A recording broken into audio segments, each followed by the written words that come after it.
Hello everyone. Today I'm a bit late in looking at the market. Let's start.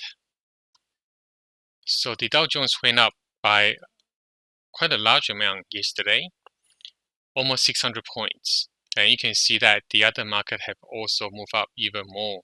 For example, the S&P 500 and the Nasdaq both went up by much more than the Dow Jones. If you look at the European market, it has closed now, so we can't look at how the market went yesterday. But let's look at oil. The oil now it's up, but this is the latest futures price. It's probably easier for us to look at the chart itself. So we can see that the Dow Jones has now moved back to the same price as about 1.5 weeks ago. And then we can see that it is touching the moving average 20. And the MACD is now positive, which is a good sign for those who are looking to buy.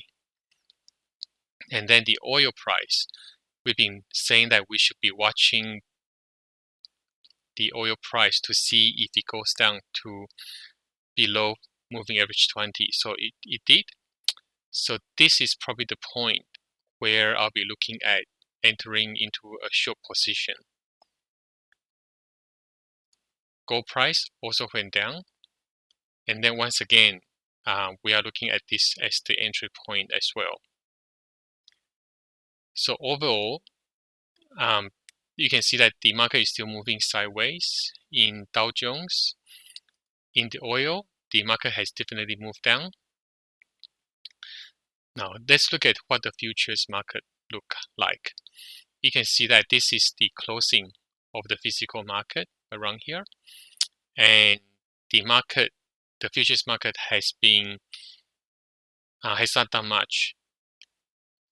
It is waiting for the Federal Reserve to make a decision on interest rate.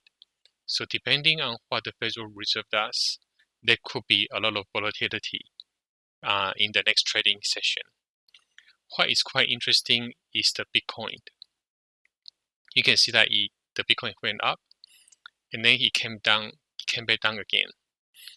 What's interesting is that the Ethereum also does something similar.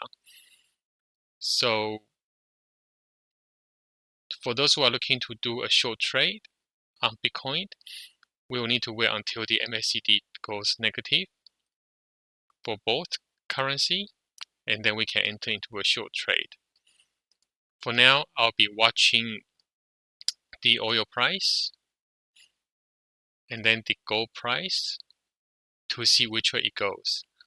A lot of it would be depending on what the Reserve Bank does, not the Reserve Bank, what the Federal Reserve does to the interest rate, and then what happens in the Ukraine and Russia war.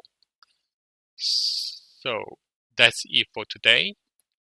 I'll be watching the oil price to see how it goes.